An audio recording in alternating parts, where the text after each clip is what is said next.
Doctor Yunus গতকাল একটা red line cross করেছেন। উনি বলেছেন আওয়ামী লীগ ইলেকশনে আসবে কি না এটা তারা ডিসিশন নেবে।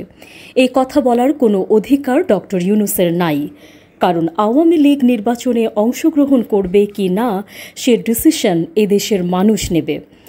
5 আগস্ট মানুষ আওয়ামী লীগের ব্যাপারে তাদের ডিসিশন জানাইয়া দিছে।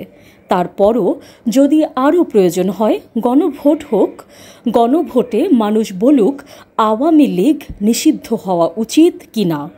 বাট কোনোভাবেই আওয়ামী লীগকে এই ডিসিশন নেওয়ার অধিকার দেওয়া যাবে না। ডক্টর ইউনুসকে মনে রাখতে হবে তাকে আমেরিকা বা ইউরোপের অ্যাম্বাসি ক্ষমতায় বসায়নি, ক্ষমতায় বসাইছে এই দেশের মানুষ। তাকে এই দেশের মানুষের কথা মতোই দেশ চালাতে হবে, আমেরিকা বা ইউরোপের কথা মতো নয়। আওয়ামী লীগ কোনো রাজনৈতিক দল না, এটা কোনো সন্ত্রাসী সংগঠন।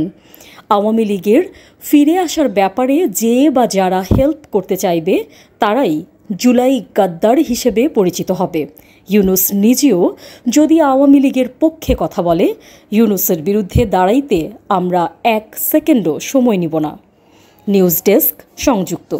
সাবস্ক্রাইব করে সংযুক্তের সঙ্গে থাকুন।